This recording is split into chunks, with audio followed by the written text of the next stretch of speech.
میلاد کوئی اکسیر نہ تھی، خاک شفا سے پہلے کوئی اکسیر نہ تھی، خاک شفا سے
اندھیروں سے اجالا نکل گیا، شب عاشور اندھیروں سے اجالا نکل گیا، کرب و بلا سے دی کا سویرا نکل گیا، کرب و بلا سے دی کا سویرا نکل گیا۔ دوسرا مطلب دیکھیے کہ ابو طالب کا لہو کتنا با وفا نکل گیا، ابو طالب کا لہو کتنا با وفا نکل گیا، نہر پہ کیا قبضہ اور پیاسا نکل گیا۔ حضرت مولا جناب ابو طالب علیہ السلام، نعرہ سلوات۔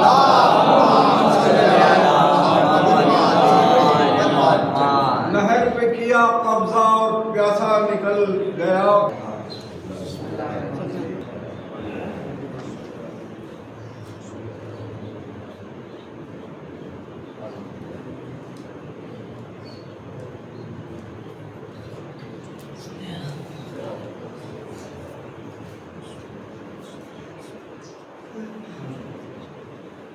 اللهم صل على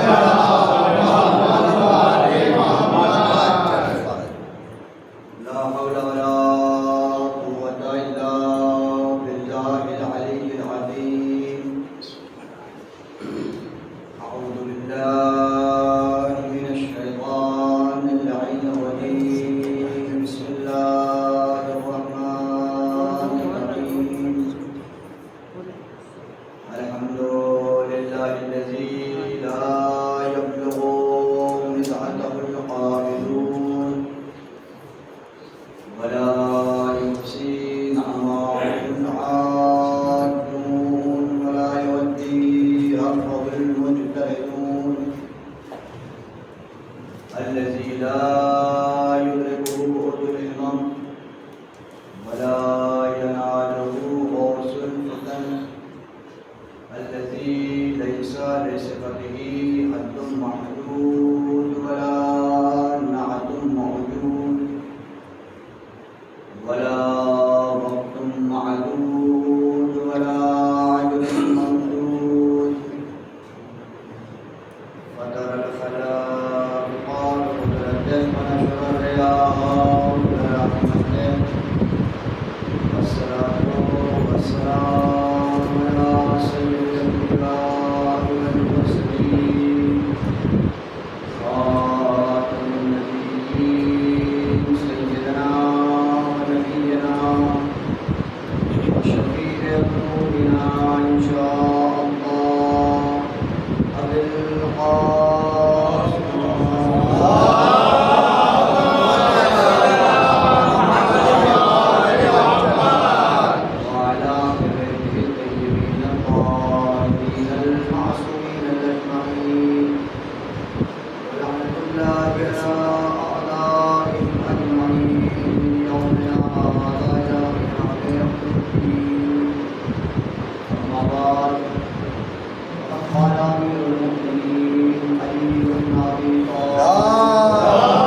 وہ کتاب ہے جس کے مطالب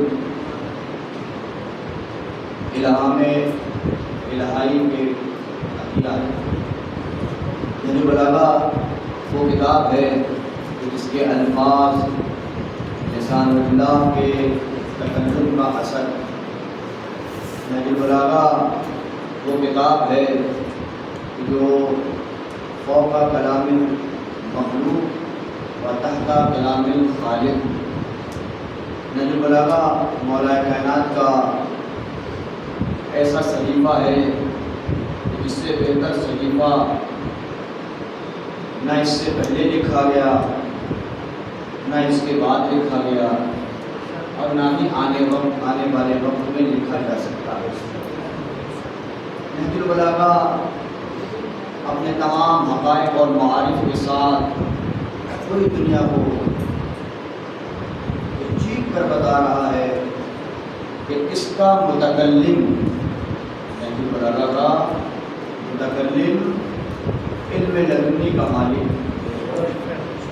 نہج البلاغہ کا متکلم علمہ البیان کا مصداق ہے۔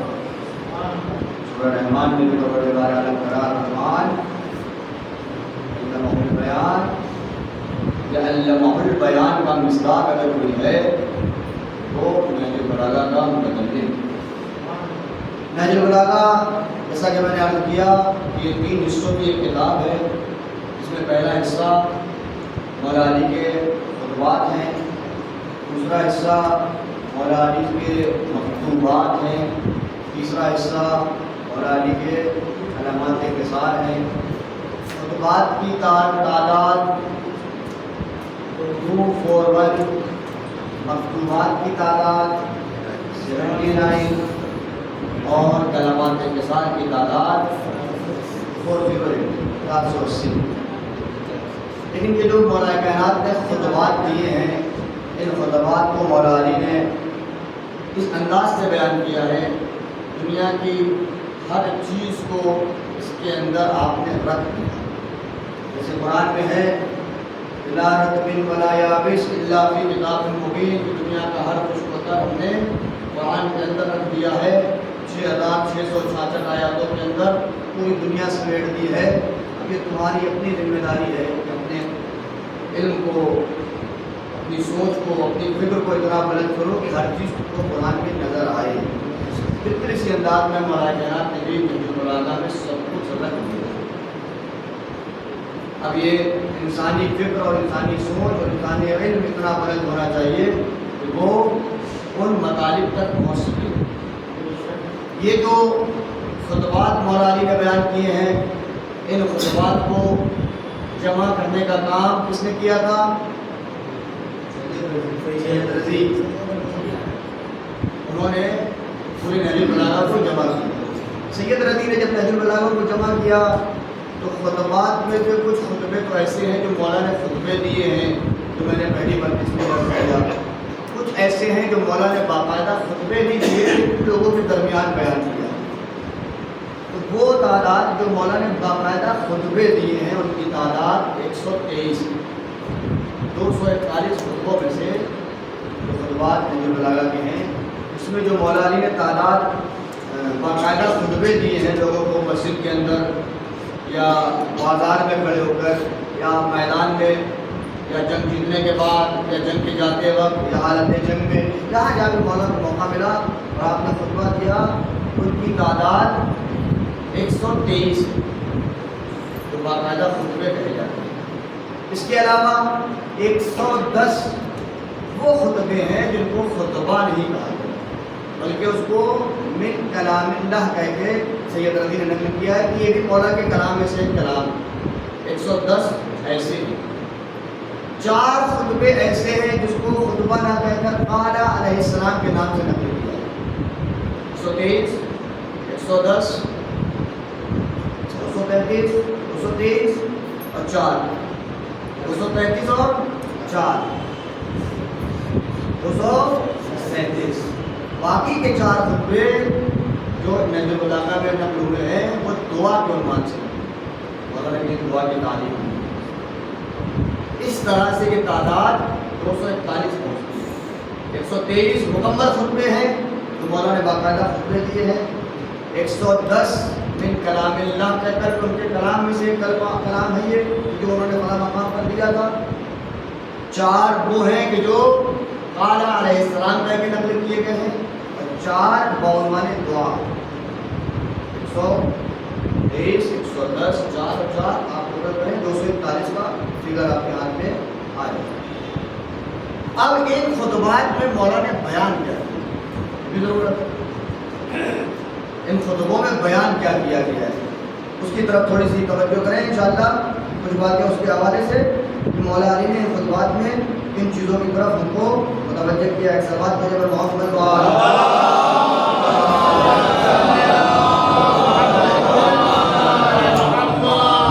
اچھا ایک اشکال نہج البلاغہ کے اوپر یہ ہوتا ہے کہ یہ سید رضی نے اپنے پاس سے لکھ دیا ہے. یہ علی علیہ السلام کے کلمات نہیں ہیں. اس کے بھی علماء نے سارے جو میں نے اشکالات تھے کچھ اشکالات آپ کو بیان کیے اور ان جوابات میں سے ایک جواب یہ بھی ہے کہ سید رضی سے پہلے بہت سی ایسی کتابیں لکھی گئی ہیں جن کتابوں میں کہیں نہ کہیں کوئی نہ کوئی خطبہ مولا علی کا مکتوب نامہ مولا علی کا یا وہ کلمات کے ساتھ جو نہج البلاغہ میں ڈالے گئے ہیں یہ کہیں نہ کہیں تھوڑے تھوڑے کر کے نقل کیے گئے.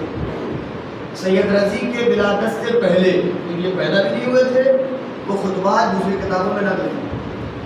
261 سال پہلے سید رضی کے پیدا ہونے سے 261 یا 263 سال پہلے بھی کتاب لکھی گئی خطب امیر المومنین کے نام سے جس میں مولا علی کے کچھ خطبوں کو نقل کیا گیا ہے جو نہج البلاغہ میں سید رضی نے اپنے یہاں جمع کر کے وقت رکھے ہیں.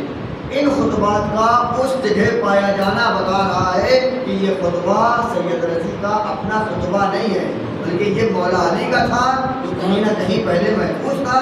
ہاں پراکندا تھا اس کو جمع کرنے کا کام سید رضی نے کیا ہے. سلوات بھیجیے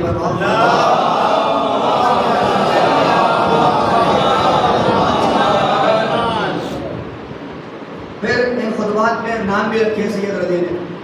بعض خطبوں کو یوں چھوڑ دیا بغیر نام کے. بعض خطبے کے نام رکھے جیسے خطبہ شکریہ بڑا مشہور خطبہ ہے آپ کو بھی سننا ہوگا. اسے خطبے کا نام ہے خطبہ ہی ہے برا مولا کائنات کا. یہ خطبہ ہے جہاں مولا علی نے مور کے بارے میں بات کری ہے. خطبہ تعاون مور کے بارے میں گفتگو کری ہے مولا علی نے. انشاءاللہ کوئی موقع ملے بتائیے نہج البلاغہ ایک خطبہ ہی پڑھیے اور لطف آئے گا آپ کو. اتنا وقت نہیں ہے کہ میں ان 10 دنوں کے اندر سارے خطبے آپ کو سنا سکوں. زیادہ تر فوکس ہو رہا ہے کہ میں کلمات کے ساتھ پہ جا کر گفتگو کروں تاکہ بہت سارے مولا علی کے چھوٹے چھوٹے جملے آپ تک پہنچائے جا سکیں. اگر یہ خطبہ بھی میں لے کے بیٹھ گیا تو پورا چلا اس خطبے میں ترجمہ کرتے کرتے ختم ہوا. سب سے بڑا خطبہ جو مولا علی نے دیا ہے سلوات میں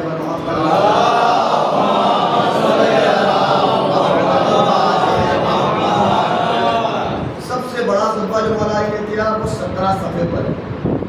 17 صفحے پر مشتمل خطبہ ہے جو سب سے بڑا. تو آپ نے ذرا رکے خطبہ دیا. خطبے کے نام بھی مولانا نے رکھے ہیں اور تاکہ خطبے کی سید رضی نے رکھے ہیں تاکہ خطبے کی پہچان ہو سکے. جب خطبہ برہ ہو گیا, خطبہ تعاوش ہو گیا, امور کے بارے میں جان لیا, یا مکی کی یہاں گفتگو کری, یا مٹی کی گفتگو کری, یا جہاں جنگوں کی گفتگو ہوئی ہے, جنگ صفین ہے, جنگ جمل ہے, یا جہاں لوگوں کی شخصیت کے بارے میں گفتگو کری ہے, وہاں بھی نام رکھے گئے ہیں. جیسے خطبہ شکر کیا, کیونکہ ایک مولانا کا خطبہ تھا کہ بیٹھے بیٹھے اپنا کوئی بات ہوئی اور بات سے بات نکلتی چلی گئی, اور مولانا پوری باتوں میں ساری باتیں کہتے چلے گئے کہ اچانک ایک آدمی نے بیچ میں سوال کر دیا. جب وہ سوال ہوا مولانا نے اس کے سوال کا جواب دیا. ابن عباس کہنے لگے حضور وہیں سے جہاں سے رکے تھے دعویٰ دیجیے. مولانا نے کہا ایک شکشکا تھا, ایک دل کا غبار تھا, تو میں بیان کر رہا تھا, کلام قطع ہو گیا تو بات آگے نہیں ہو رہی. مولانا نے خود یہ لفظ شکشکیہ کا استعمال کیا ہے. لہٰذا جو خطبات ہیں جو مولا علی علیہ السلام سے منسوب ہیں, ان 241 خطبوں میں مولا علی نے بیان کیا کیا. علماء نے نقل کیا ہے کہ ان 241 خطبوں میں بیان کیا گیا ہے. 68 خطبے ایسے ہیں 241 میں سے عزیزو جس میں مولا کائنات نے تعلیم کی گفتگو کری ہے, علم کی گفتگو کری. علم حاصل کرنا علی کی نگاہ میں کتنا ہے. وہ خود علم لدنی کا مالک ہے, وہ خود باب مدینۃ العلم ہے. وہ جب مجمع کے درمیان آتا ہے سب سے زیادہ اہمیت جس موضوع کو دیتا ہے وہ موضوع علم ہوتا ہے. آج دنیا میں ترقی وہی قوم وہی انسان کر رہا ہے جو علم میں آگے. آپ اپنے درمیان دیکھتے دیکھیں اور بڑے اپنے سوچوں کو دیکھتے دیکھیں جو بھی علم کے وہ کوئی سا علم ہو, میں نے کہتا علم قرآن ہی ہو, علم حدیث ہی ہو, علم فقہ ہو یا دوسرے حوالے ہو, کوئی سا بھی علم جس علم میں بھی آپ اترے ہیں بس علم حلال کا علم ہونا چاہیے. حرام علوم میں بچ جائیے. حرام علوم کی طرف اگر گئے اور اس سے جو بھی پیسہ کمایا سب حرام. حرام علم حاصل کرنا بھی حرام ہے اور حرام علم سے کمایا ہوا ایک ایک پیسہ بھی حرام. زیادہ اس علم کی طرف کوئی نہ جائے. وہ حرام علم آپ لوگ کو فیصلہ کریں کون کون سے علم حرام ہوگا. 67 خطبوں میں مولا علیہ السلام نے تعلیم کے بارے میں گفتگو کی. 26 خطبوں میں مولا کائنات نے حالات حاضرہ پر تنقید کی, جو مولا علی کے دور کے حالات تھے اس پر تنقید کی ہے. مثال کے طور پر مولا نے کہا چلو ہمارے ساتھ جنگ پہ تیار ہو جاؤ. لوگوں نے کہا مولا سردی بہت ہے, گرمی میں چلیے. مولا نے کہا ٹھیک ہے کچھ دن آرام کرو, گرمی آئے گی تو چلے گے. جب کہا اب گرمی کا موسم آ گیا آپ چلو, تو لوگوں نے کہا کہ مولا گرمی بہت ہے سردی میں چلے گی. تو مولا کو کہنا پڑا, تنقید کرنی پڑی کہ دشمن کے پاس باطل پر اکٹھا ہونے والے اتنے لوگ موجود ہیں کہ میرے پاس حق پر جمع ہونے والے اتنے لوگ ہیں. کاش میرے پاس حق پر جمع ہو جانے والے اتنے افراد ہوتے. اتنے افراد دشمن کے پاس باطل پہ جمع ہونے والے ہیں تو علی نہ جانے کب تک حکومت پر بیٹھ گیا. امام صادق علیہ السلام سے کہا کہ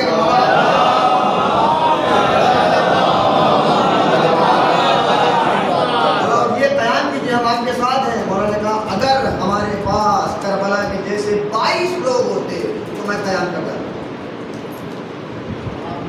کربلا میں جو 72 تھے اگر میرے پاس 22 ہوتے تو میں قیام کرتا. تو واقعہ سنا ہوگا, ایک شخص آیا مولا صاحب کے پاس, مولا آپ قیام کیجیے, ہم آپ کو اسلحہ بھی دیں گے, پیسہ بھی دیں گے, جو کچھ ضرورت ہے جنگ کا, سپاہی, گھوڑا, میدان, تلوار, جو کچھ ہے سب لا کر رکھیں گے, بس آپ قیام کے لیے حامی بن دیجیے. مولانا نے کہا تندور کا رقم خدا کچھ دو. وہ آیا تھا مولا کے پاس پیشکش لے کے, کیا بس قیام کیجیے, آپ بس آگے آگے رہیے, میں سارا انتظام کر دوں گا پیچھے سے, آپ کو کچھ کرنے کی ضرورت نہیں. مولانا نے کہا تندور کا ڈھکن کھلا ہے کچھ دو, آگ روشن تھی. مولانا نے کہا نیچے ہم تو آپ کے پاس حکومت کی پیشکش لے کے آئے اور آپ ہم کو تندور میں ڈالے دے رہے, ایسا کیسے ہو سکتا ہے. اتنے میں مولانا چاہنے والا آ گیا. السلام علیکم یا ابا عبداللہ. امام صادق کا لقب, امام صادق کا کنیت جو ہے وہ ابا عبداللہ. السلام علیکم یا ابا عبداللہ. مولانا کو سلام کیا. مولانا نے کہا علیہ السلام, تندور کھلا ہے, بسم اللہ. مولانا نے کہا تندور کھلا ہے, بسم اللہ. اس نے نہ پوچھا, نہ سوال, نہ چھو, نہ چنا, کچھ دے تندور کے اندر. مولانا نے تندور کے بغل میں بیٹھے ہوئے غلام سے کہا ڈھکن بند کر دو. ڈھکن بند ہو گیا. اب جو شخص آیا تھا اب مولا نے اس سے گفتگو شروع کی. اب جو گفتگو شروع کی تو مولا کی گفتگو ان سے ہے, ان کا سارا سے ہے تندور کی طرف. جب وہ چل گیا ہوگا, وہ پک گیا ہوگا, دھل گیا ہوگا, بیکار ہو گیا ہوگا, نکالنے لائق بھی نہیں بچا ہوگا, نہ جانے کیا کیا خیالات ہیں مولا بات کر رہے ہیں. وہ مولا سے متوجہ نہ ہونے کے منع ہونے کے, بلکہ وہ تندور کی طرف متوجہ ہے. مولا نے گھبراہٹ کو محسوس کیا. مولا بھی جانتے ہیں دل میں کیا چل رہا ہے. وہ مولا ہی کیا جو دل کے حالات کو نہ جانے.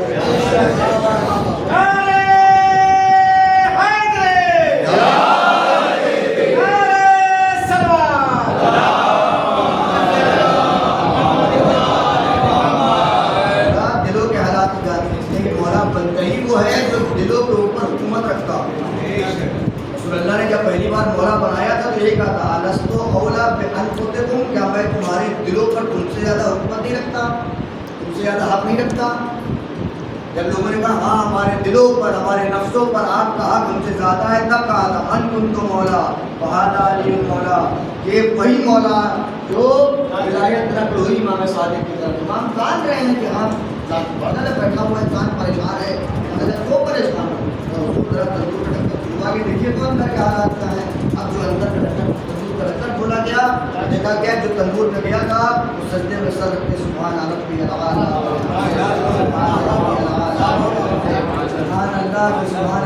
سبحان اللہ کی تسبیح پڑھ رہا ہے. مولا نے کہا اگر ایسے 22 ہوتے تو میں تیار کر جاتا.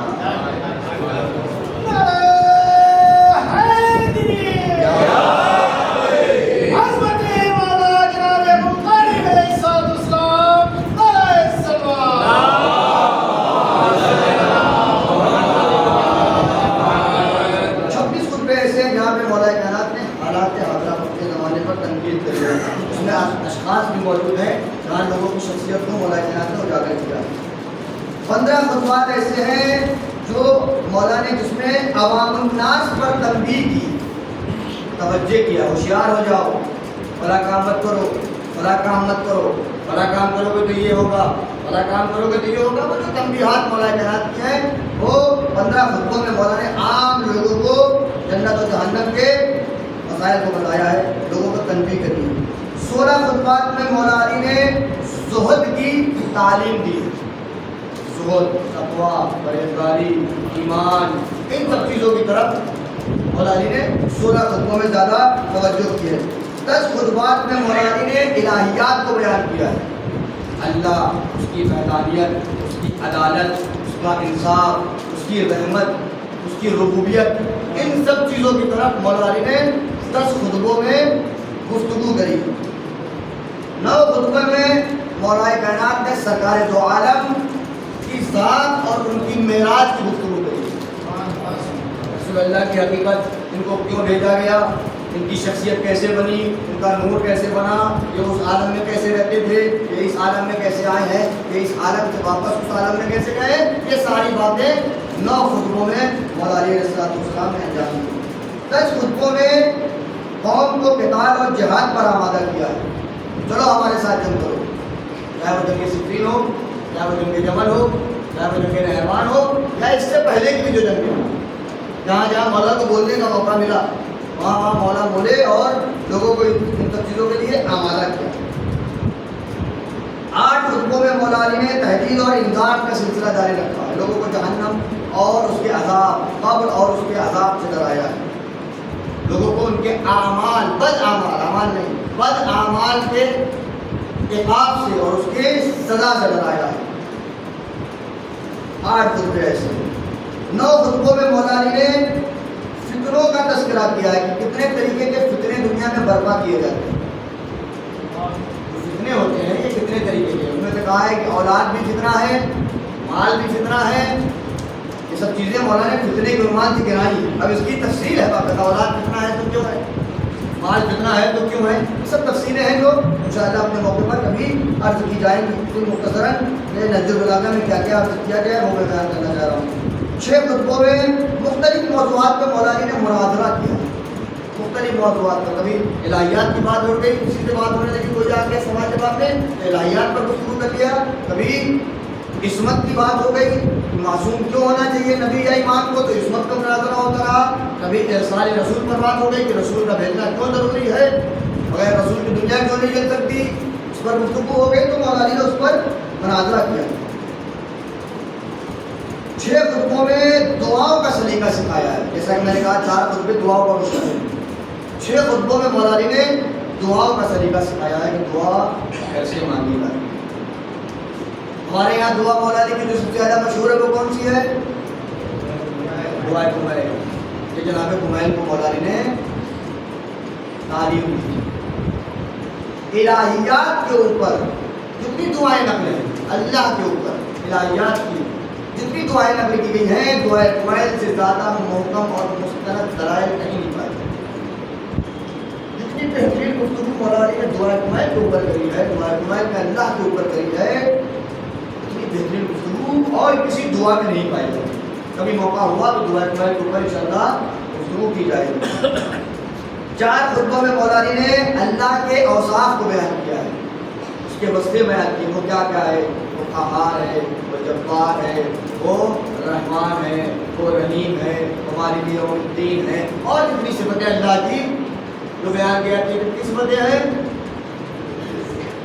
کتنی صفتیں ہم لوگ جانتے ہیں 9,999 صفتیں تو اس میں اعظم کے عنوان سے بیان کی جاتی ہے، اور روشن کبیر میں جو الگ الگ عنوان سے 10 کر کے پڑھتے رہتے ہیں، کتنی بن جاتی ہیں وہ 1000 صفتیں روشن کبیر میں ہم لوگ پڑھا کرتے ہیں ہر ماہ رمضان، ایک شب تو انشاءاللہ ضرور پڑھتے ہوں گے آپ لوگ۔ 4 خطبوں میں بعض افراد کی کھلی ہوئی مذمت کی گئی ہے۔ 4 خطبے ایسے ہیں جہاں بعض افراد جو مولا علی کے دور کے افراد ہیں ان کی مولا علی نے کھلی ہوئی مذمت کی ہے۔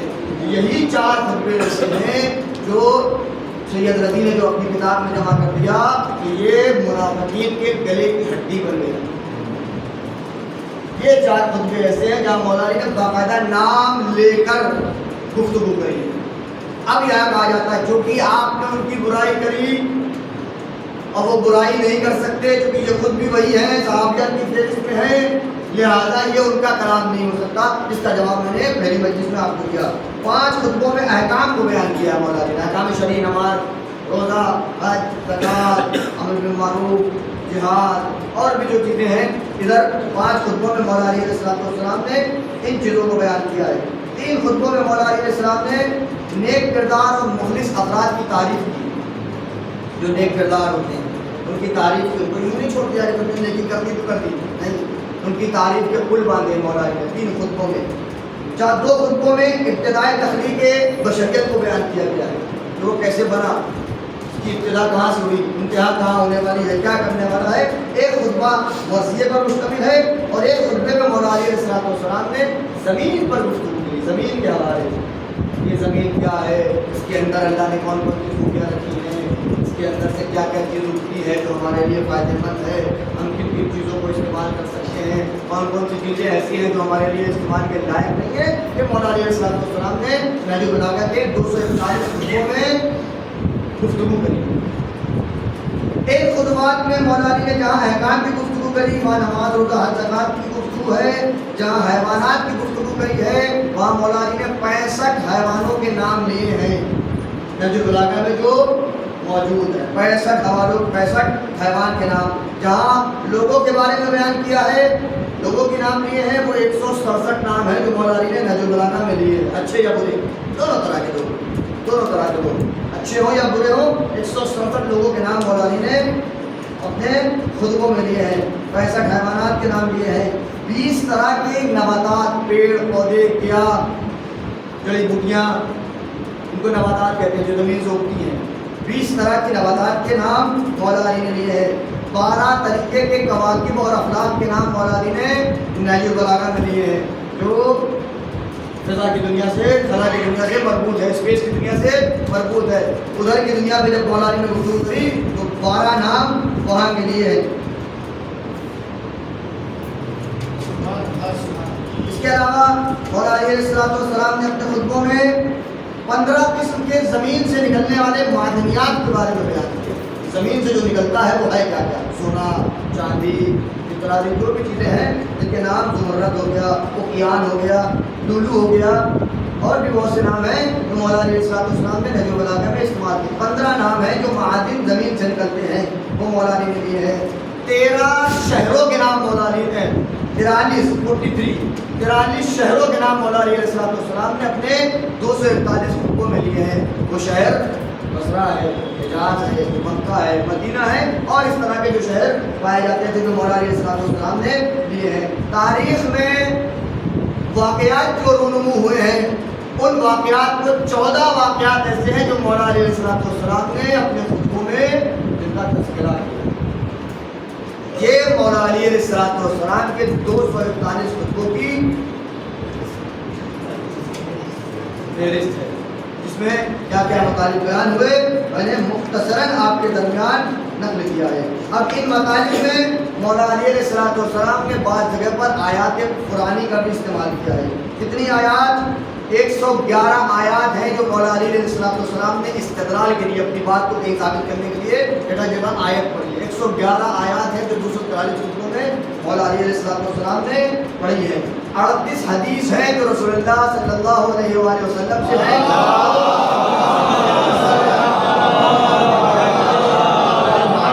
مولا علیہ السلام نے نہج البلاغہ میں اپنے خطبات کے درمیان استعمال کیے ہیں، اور 14 اشعار ہیں جو عرب کے اشعار تھے، عربی لوگوں کے، وہ مولا علیہ السلام نے اپنے ان خطبات میں استعمال کیے۔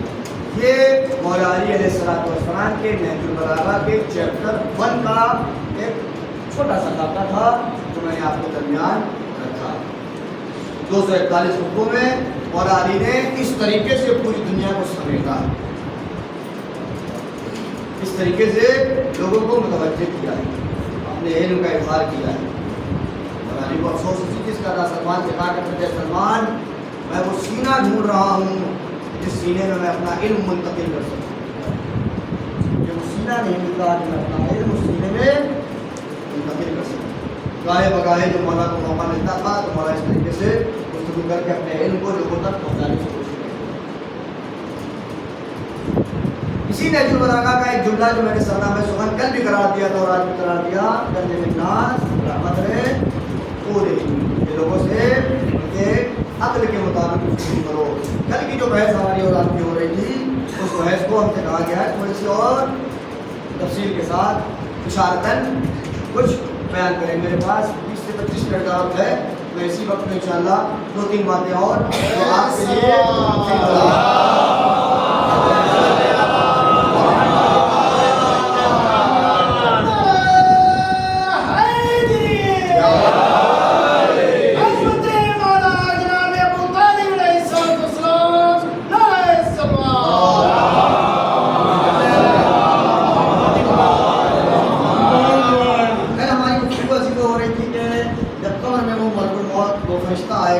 جو ہم سے سوال و جواب کرے گا، تو اس فرشتے کا نام کیا ہے؟ بولے گا نا، منکر نکیر۔ یہ نام ہم کو بتایا جاتا ہے کہ منکر و نکیر ہے۔ یہ تلقین میں بھی استعمال ہوا ہے، تلقین پڑھائی جاتی ہے۔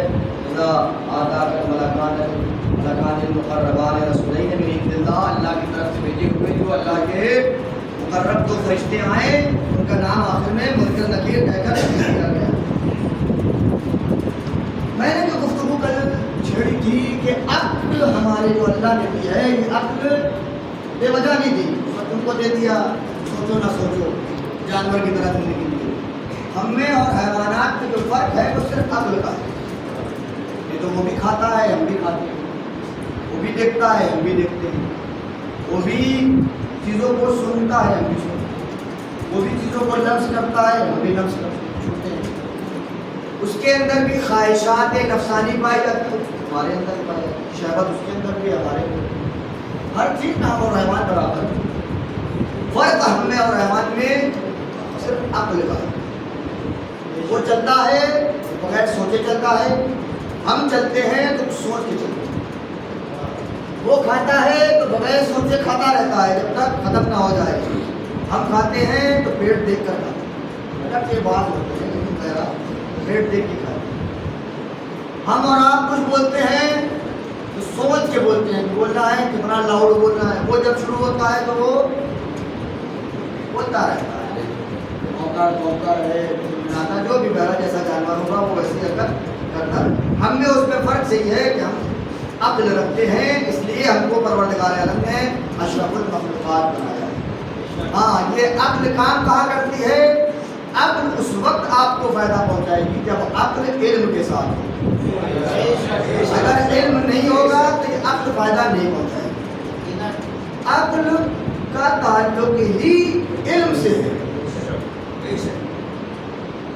آئیے اصول کافی کتاب العقل پڑھیے, چیپٹر کتاب ہے اس میں, پتہ نہیں اصول کافی بھی کسی نے لکھی نہیں لکھی. ہماری 4 مین کتابوں میں سے ایک کتاب اصول کافی ہے. 4 مین کتابوں میں سے ایک کتاب اصول کافی ہے. چاروں کے نام یاد ہوں گے؟ یاد ہوں گے چاروں کے نام؟ ہماری 4 بنیادی کتابیں جہاں ہماری فقہ موجود ہے, ہماری دنیا سے ہماری آخرت تک کے ہر مسئلے کا جواب اس کتاب میں دیا گیا ہے. وہ 4 کتابیں ہیں, اصول کافی, اللہ یاد الفقی, استفسار, چوتھی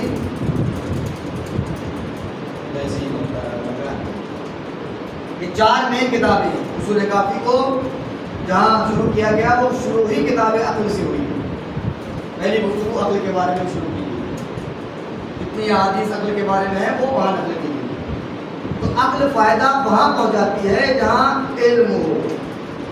علم ہو گئے نہیں, عقل ہے تو ہم عقل سے اس منزل تک پہنچ نہیں سکتے جو جہاں تک ہم کو یہ عقل لے جانا چاہیے. علم جب عقل کا سہارا بنتا ہے, علم جب عقل کی بیساکھی بنتی ہے, تب عقل ہم کو سہارا دے کر اس منزل تک پہنچاتی ہے جہاں ہمارا پہنچنا چاہتے ہیں. منکر اور نکیر جو قبر کے اندر آئیں گے, اگر اس کے لفظ کو ہی آپ ترجمہ کرنے سے تو آپ کو آپ کے تمام سوال کا جواب مل جائے گا. کہ منکر اور نکیر کا کام کیا ہے؟ جو قبروں میں آئے گا, اور وہ کس کی قبر میں آئے گا؟ مومن کی قبر میں آئے گا یا منافق اور گنہگار کی قبر میں آئے گا؟ سارا کھیل عزیز و علم کا ہے. صرف ان 2 لفظوں کو میں واضح کروں گا, آپ کے بعد انشاءاللہ میری بات کل والی جوڑ کے آپ اپنے تک رکھ لیں گے. منکر کا مطلب ہوتا ہے انکار کرنے والا, نکیر انکار شدہ, جس کا انکار کر دیا جائے گا. وہ مطلب جو ناپسندیدہ ہو, ہمیں پسند نہیں آیا, ہم نے انکار کر دیا. جس کا انکار کر دیا وہ نکیر, اور منکر انکار کرنے والے ہوتے ہیں. یہ 2 فرشتے قبر میں آئیں گے, دونوں کے نام کا ترجمہ کیجیے. اب قبر کے اندر آنے کا تصور کیجیے. وہ انکار کرنے والا, یہ جس کا انکار کیا گیا. اب یہ دونوں قبر کے اندر آئے اور آپ سے سوال کر رہے ہیں, بتائیے شعیب صاحب آپ کا اللہ کون, آپ کا رب کون؟ آپ نے کہا اللہ. اس کا نام کیا ہے؟ نام کیا ہے اس کا؟ منکر. انکار کر دے گا نہیں ہے, یہ تو کہے گا نا کہ نہیں ہے. نکیر کا کام کیا ہے؟ ہم انکار کریں گے نہیں بھیا, ہم کو یہ فرشتہ پسند نہیں ہے. یہ فرشتہ جو آیا ہے یہ خونخوار. منکر اور نکیر بھی آپ آج کل ماشاءاللہ موبائل ہاتھوں میں سرچ کیجیے گا, منکر اور نکیر کی صورت کیسی ہوگی. بڑے بڑے کان ہوں گے جو چہرے سے نکل کے زمین پر لڑ رہے ہوں گے. جو فرشتہ قبر میں آئے گا اس کے دانت, منکر اور نکیر کی بات کر رہا ہوں, جو ہمارے کہا جاتا ہے کہ یہ آئیں گے. یہ جب آئے گا تو اس کے دانت زمین سے لڑ رہے ہوں گے, اس کی آنکھوں سے آگ نکل کے بہہ رہی ہوگی. امام صادق بتا رہے ہیں اس کی آواز آسمان میں چمکنے والی بجلی سے بھی زیادہ کھنک رکھتی ہوگی. اس آواز میں جب وہ آ کر ملک وہ آ کر مردے سے سوال کرے گا, بتا تیرا رب کون؟ مردے کے جو مر چکا ہے اس کے بدن کے روئیں کھڑے ہو جائیں گے, جواب نہیں دے پائے گا. جواب دینا تو بہت بات کی بات ہے, تو کہے کہ اللہ میرا رب ہے. اس کو خوف اس فرشتے کا اتنا ہوگا کہ وہ جواب دینے کے لائق نہیں. یہ ہے منکر نکیر. یہ آئے گا کہاں؟ تو میں نے کل گفتگو کری, لوگوں کو لگا کہ مولانا نے بڑی سب گفتگو کرتی ہے. میری گفتگو کا ٹوٹل کل کا جو مخاطب میرے جو تھے وہ افراد تھے کہ جو مومن نہیں ہیں. توجہ کیجیے گا, جو مومن ہوں گے ان کی قبر میں جب یہ 2 فرشتے آئیں گے تو یہ منکر اور نکیر بن کے نہیں آئیں گے, یہ مبشر و بشیر بن کر آئے.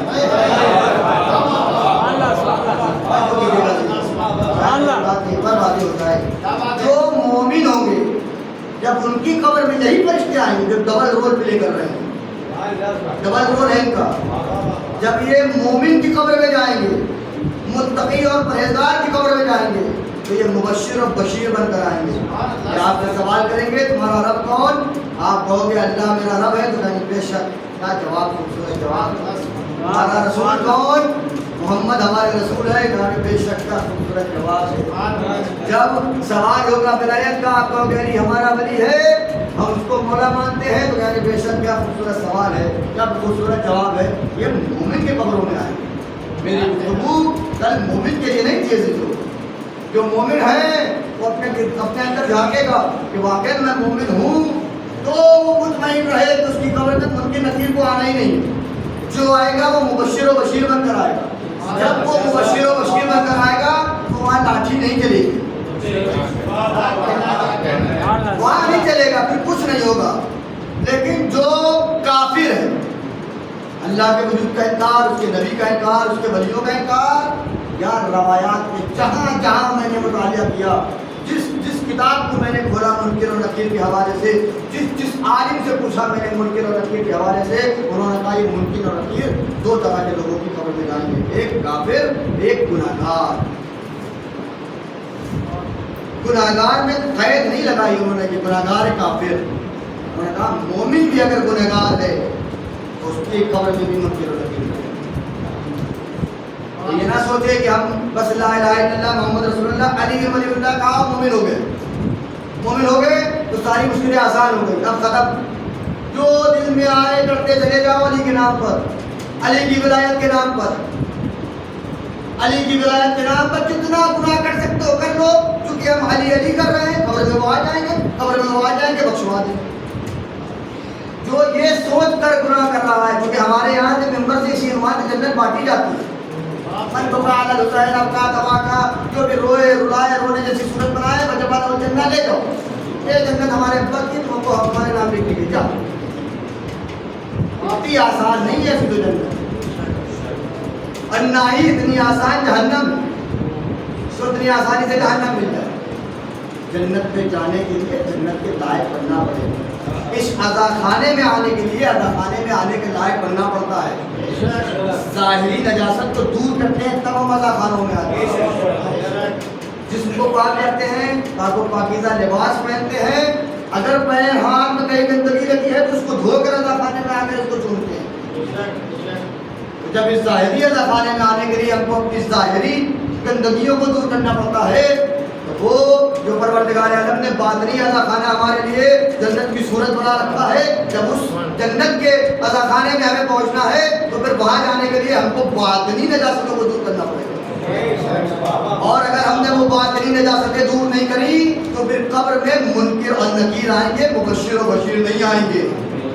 اور تلقین میں یہی پڑھایا جاتا ہے کہ آنے والے منکر اور نکیر ہیں, مبشر و بشیر نہیں ہیں.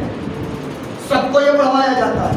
اٹھائیے گا تلقین میں دیکھیے گا دونوں ملک کے نام لکھے ہیں, نام ہی بتا رہا ہے کہ کام کیا ہوگا. آپ جواب دو گے وہ انکار کریں گے, کون جواب دے گا؟ پھر میں کہہ دوں مومن کی میں بات نہیں کر رہا, جو واقعہ مومن ہے وہ مبشر و بشیر سے ملاقات کرے گا.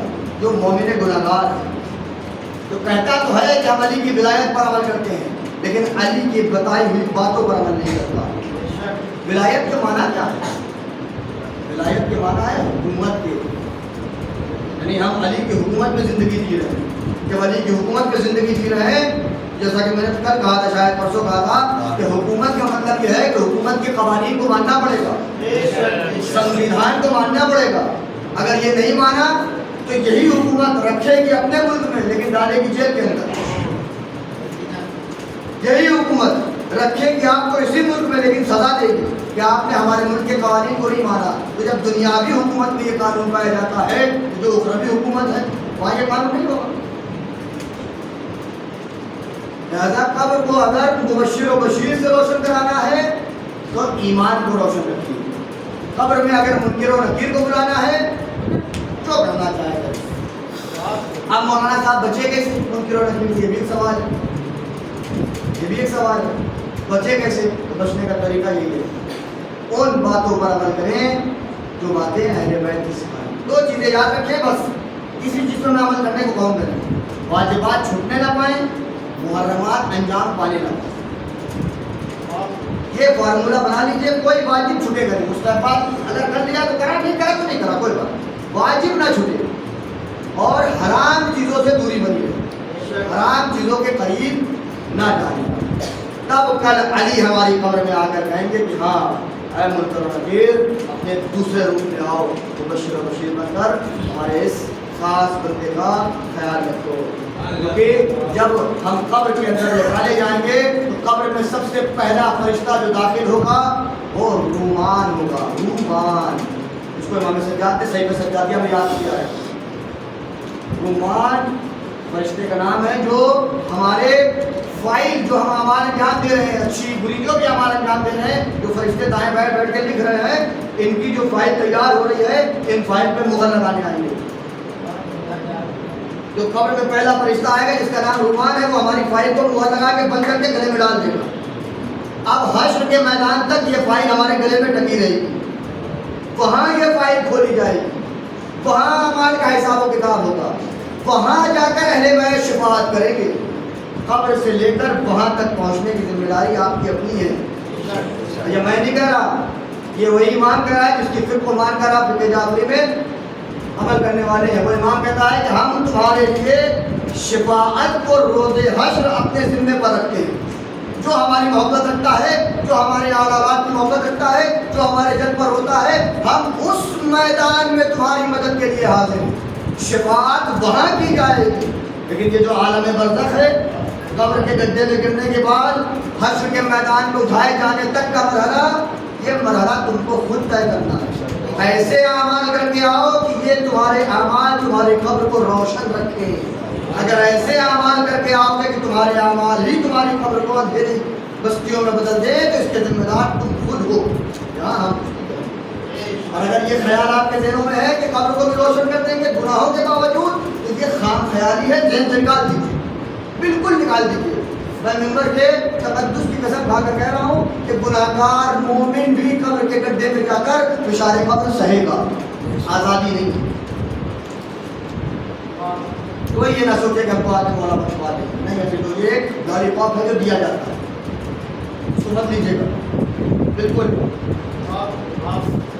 اگر ہم کہتے ہیں کہ ہم مولا علی کی سیرت پر عمل کر رہے ہیں، ہم مولا مولا کہہ کے اپنے آپ کو مولا سے جوڑ رہے ہیں، لیکن کیا ہے مولا مولا تو کہہ رہے ہیں کہ ہم آپ کے جیسے ہیں، ہم آپ کے جیسے بن رہے ہیں. کیا کوئی امام ہمارا ایسا ہے جس کی ہم پیروی کر رہے ہیں جو اپنی زندگی میں غیبت کرتا ہوں؟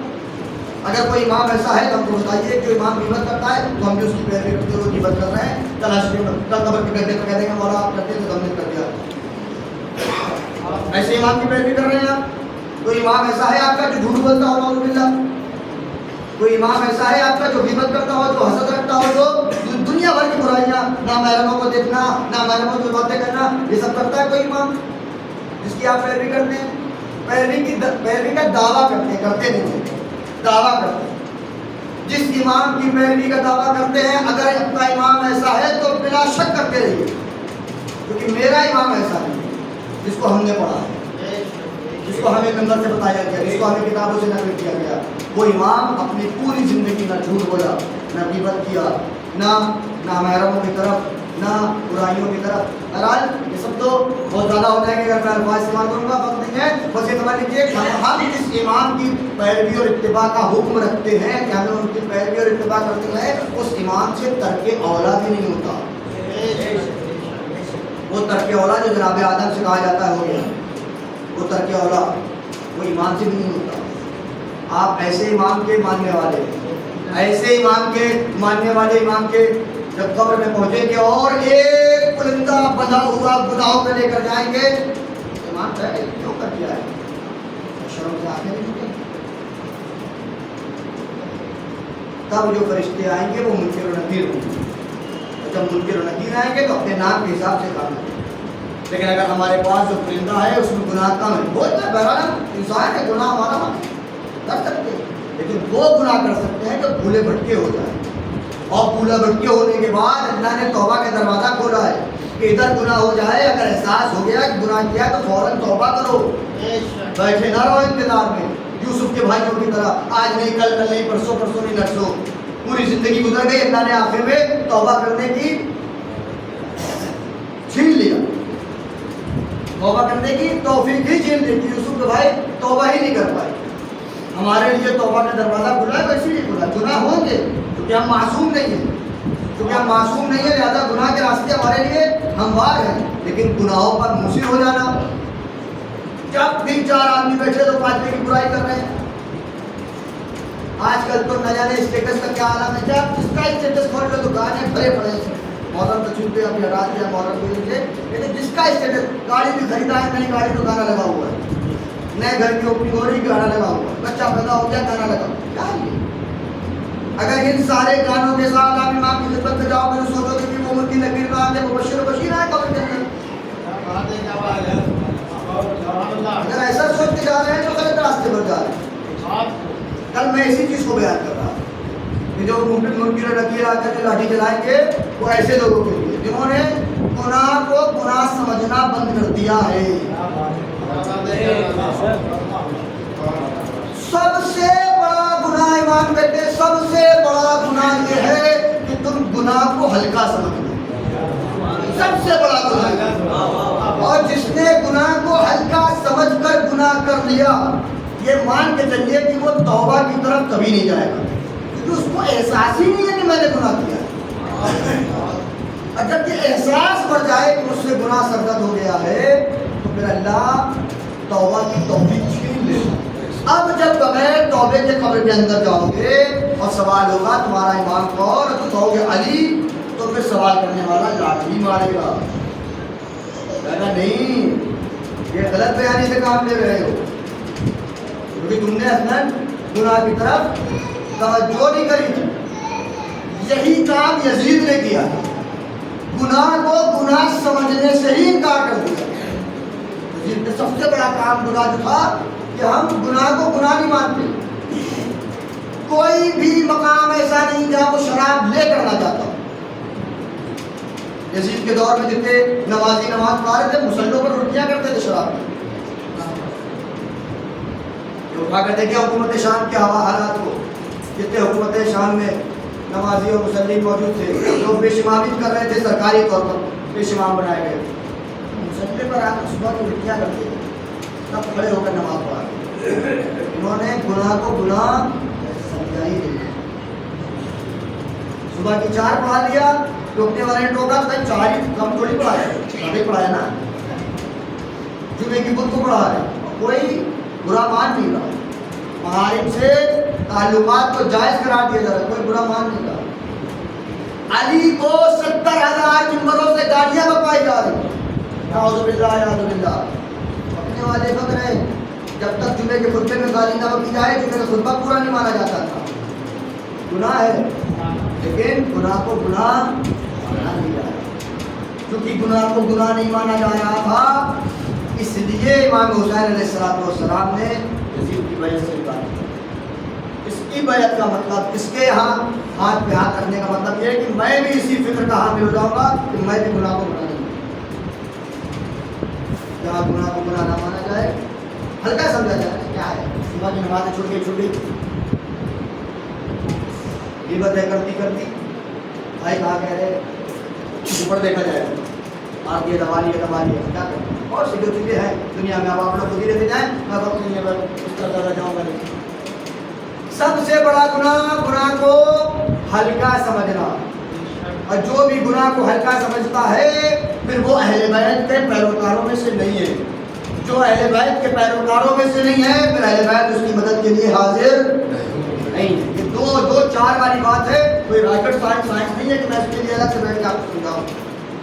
لہٰذا ان چیزوں پر خاص خیال رکھیں، اپنے آپ کو کم سے کم ایسا بنا کے جائیں کہ جب ہم کل مولا کی بارگاہ میں پہنچیں وہ ہمارے سرحانے ہماری قبر میں آئیں، ہم کہہ سکیں مولا گناہ ہوئے تھے، ہم انسان تھے، گناہ ہوئے لیکن ہم نے توبہ کری، ہم نے معافی مانگی تھی، مولا ہم نے گناہ کرنے کے بعد دوبارہ اس گناہ کی طرف مڑ کر نہیں دیکھا جو گناہ سرزد ہو گیا تھا، ہم اس گناہ پر مصر نہیں تھے، کبھی نماز چھوڑ گئی تھی، تھک گئے تھے, سو گئے تھے, رات بھر کی فلاں کام میں شب بیداری میں جا کے آنکھ لگ گئی, نہیں دیکھ صبح استغفار کر لیا.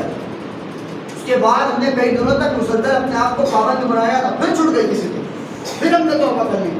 اور آپ نے فلاں مقام پر جھوٹ بولا تھا, لیکن ہم نے توبہ کیا تھا کہ ہاں اس مقام پر جھوٹ بولنے کے بعد ہم کو اپنی غلطی کا احساس ہوا. ہم نے فلاں مقام پر فلاں کی غیبت کری. غیبت ایک ایسا عمل ہے عزیزوں جو سب سے زیادہ عام ہے ہمارے درمیان, سب سے زیادہ عام, سب سے مردوں عورتوں دونوں کے درمیان سب سے زیادہ عام. 4 آدمی بیٹھیں گے باقی کی برائی. الغیبت اشد من الزنا, غیبت زنا سے زیادہ شدید گناہ ہے غیبت. ہم اس کو کچھ سمجھتے ہی نہیں, کچھ بھی نہیں سمجھتے, کچھ بھی نہیں سمجھتے اس گناہ کو. زنا سے زیادہ شدید گناہ. زنا ایسا گناہ ہے جس کو ثابت کرنے کے لیے 4 گواہ لگتے, باقی گناہ ثابت کرنے کے لیے 2 گواہ کافی ہیں. آپ اس کی شدت کو محسوس کریں. یہ سب کیوں ہے؟ کیونکہ میں نے کہا نا عقل وہاں پر فائدہ پہنچائے کہ جہاں علم ہوگا, کیونکہ ہمیں ان باتوں کا علم نہیں ہے, لہذا ہماری عقل ہم کو اس طرف لے ہی نہیں جاتی. ہر گناہ ثابت کرنے کے لیے 2 گواہ, زنا ثابت کرنے کے لیے 4 گواہ, کیونکہ اس کی شدت زیادہ ہے. اس سے بھی شدید گناہ غیبت ہے جو ہم کچھ سمجھے بغیر کرتے تھے, کچھ بھی سوچے سمجھے بس سوچے, کبھی استقلال ہو رہا ہے, کبھی باتیں جدیت میں. غیبت ایک ایسا عمل ہے جس کے بارے میں روایات میں موجود ہے کہ جب کوئی انسان کسی کی غیبت کرتا ہے تو اس کا مطلب اس نے اپنے مومن بھائی کے, زندہ مومن بھائی کے بدن کا گوشت اپنے دانتوں سے نوچا ہے. غیبت ہمارے یہاں عام ہے, زیادہ ان سب چیزوں سے پرہیز کریں. کل کی بات کو آج کی بات سے جوڑیں انشاءاللہ. اگر میری بات اب بھی واضح نہ ہوئی ہو تو آپ لوگ مجھ سے پھر سے رابطہ کر سکتے ہیں, پھر انشاءاللہ اس موضوع پر تھوڑی اور مطالعے کر کے حاضر ہو کر آپ لوگ کی خدمت میں پھر سے عرض کر سکتا ہوں. بس اتنا 2 لفظوں میں اپنی بات کو سمیٹوں کہ یاد رکھیے کہ اگر آپ چاہتے ہیں قبر میں منکر اور نکیر آئیں تو آپ گناہ کیجیے, اور آپ چاہتے ہیں کہ قبر میں مبشر اور بشیر آئیں, دوسرا رول پلے کریں, تو آپ گناہوں سے بچیے. سیدھا سیدھا ایک فارمولہ ہے, اس پر عمل کرنا ہے. میں نے کل ساری گفتگو منکر اور نکیر کے اوپر کری تھی. منکر اور نکیر آتے ہی ہیں آپ کے سوال کے جواب کے انکار کے لیے, لیکن اگر آپ چاہتے ہیں کہ آپ کا دیا ہوا جواب قبول ہو جائے تو مبشر و بشیر بلانے پڑیں. جب مبشر و بشیر آئیے تو آپ کے جوابوں کو قبول کیا جائے گا. قبر کے اندر کا یہ نہ سوچے کوئی کہ صرف یہ سارے مرحلے قبر میں ہیں جو قبر میں جائیں گے, نہیں. جو بھی مرے گا جس حال میں مرے, جل کے مر جائے, بم اسپوٹ ہوا, چلے ہو گئے, مر گیا, اس کے اوپر بھی سارے عذاب قبر والا مرحلہ گزرے گا. اللہ ہوا کو حکم دے گا تم اس کے لیے قبر کے کردار کو پیش کرو, تم اس کے لیے قبر بن جاؤ.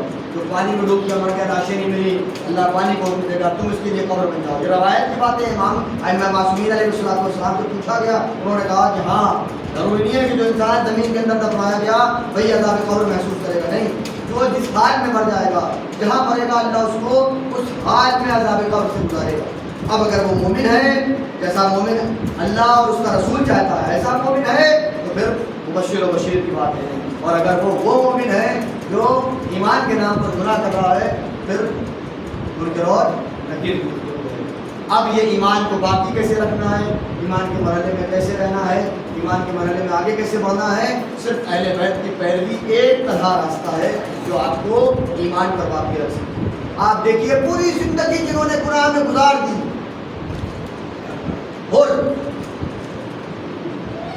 اور پوری زندگی گناہ سے ملوث, لیکن ایک مرتبہ اہل بیت کے قریب آ گئے, اہل بیت سے وعدہ کر لیا اور اب میرے لیے معافی ہے, آپ میرے لیے توبہ قبول کرتے ہیں. حلی توبہ کا دروازہ کھلا ہے.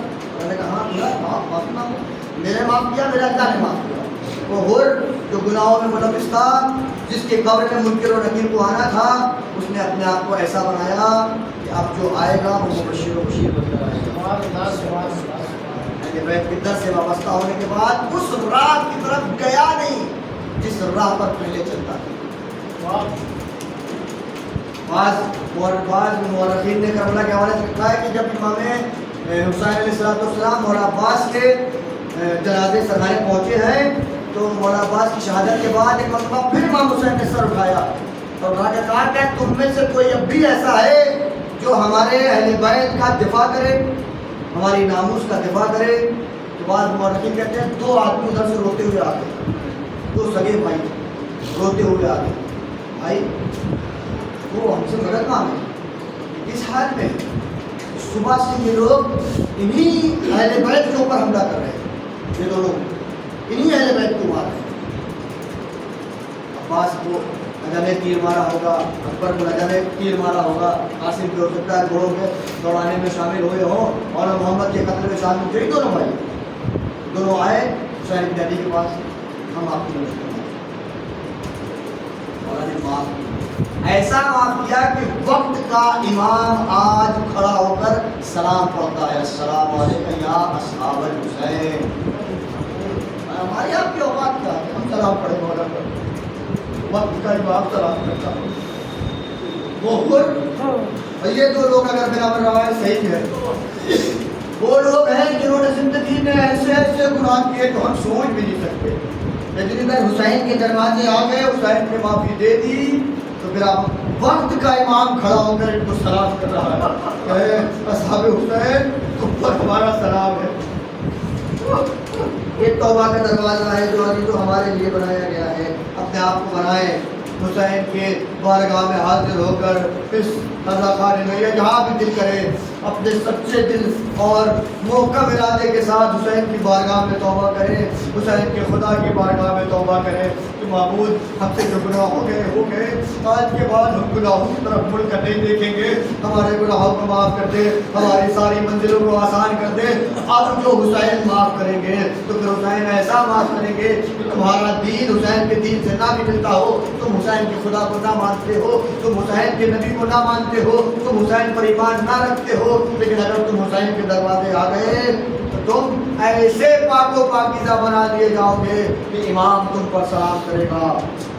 پوری دنیا کہتی ہوئی نظر آئے گی کاش ہم بھی کربلا کے میدان میں ہوتے تو آپ کے ساتھ آپ پر اپنی اور اپنے ماں باپ کی جان قربان کر دیتے۔ ایسے ہی ایک شخصیت ہے جو حسین کے دروازے پر آئی تھی، اس کا خدا حسین کا خدا نہیں تھا، جو حسین کے رسول کو نہیں مانتا تھا، وہ بے قلبی عیسائی مذہب کا تھا، حضرت عیسیٰ پر آ کر اس کی حکومت اس کی نبوت تمام ہو جاتی تھی، وہ آیا تھا حسین کے دروازے، مولا میں آپ پر جان قربان کروں گا۔ 17 دن کی شادی تھی، جو نونہال شادی کر کے آیا تھا، بالکل نیا جوڑا تھا، ماں بیوی اور یہ خود تینوں لوگ حسین کے قافلے سے ساری باتوں کو چھوڑتے ہوئے بندوں جملوں میں آپ کی آنکھوں میں آنسو آ گئے۔ میں زیادہ مسائب نہیں پڑتا، کوشش ہوتا ہے کہ بس آپ کی آنکھیں نم ہو جائیں، میں ممبر سے رخصتی لے لوں کیونکہ یہ آنسوؤں کی ضرورت اسٹیشن تک ہو۔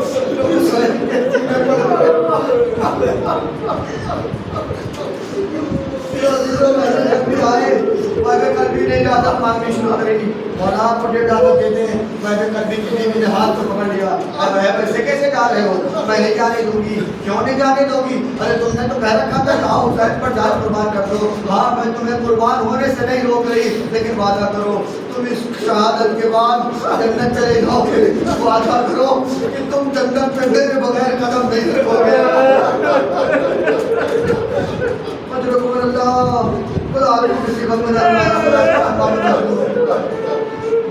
وعدہ کرو حسین بیٹھے ہیں، کرسی کے اوپر بیٹھے ہوئے ہیں، بغل میں حسین بیٹھے ہیں، وہ حسین سے اجازت دے رہے ہیں، بہن کی بیوی نے بہن کے ہاتھوں کو پکڑ لیا۔ وعدہ کرو اس وقت تک جنت میں قدم نہ رکھو گے جب تک میں تمہارے پاس نہ آ جاؤں۔ ایک مرتبہ مولا حسین کی طرف دیکھتے ہیں، کہتے ہیں مولا حسین بیٹھے ہیں، یہ جنت کے جوانوں کے سردار ہیں، اگر جنت چاہیے تو ان سے مانگ لو۔ وہ بیوی کہتی ہے نہیں، میں حسین سے جنت نہ مانگوں گی، مجھے حسین سے کچھ اور مانگنا ہے۔ حسین نے سر کو اٹھایا، میں بیوی کیا مانگنا چاہتی ہو؟ میں مولا میں آپ سے اتنا چاہتی ہوں کہ آج جب میرا شوہر قتل کر دیا جائے تو مجھے پتا ہے شوہر کے قتل ہونے کے بعد یہ مجھے اسیر بنا لیں گے، میں اسیر نہیں بننا چاہتی، مجھے اپنے حرم میں داخل کر لیں گے، مجھے سیدہ زینب کے خیمے میں کیوں؟ کیونکہ ارے یہ سیدانیاں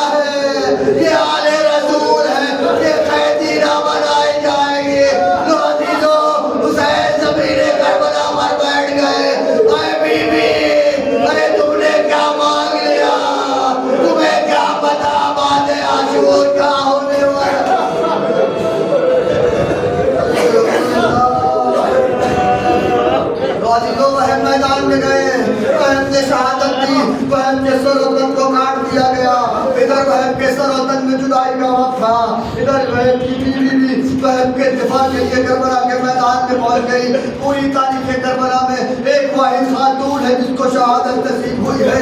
ادھر غیب کی بیوی کے سر پر گرد مارا گیا اور زمین پر گری. ادھر حسین نے بہن کو دیکھ کر کہا بہن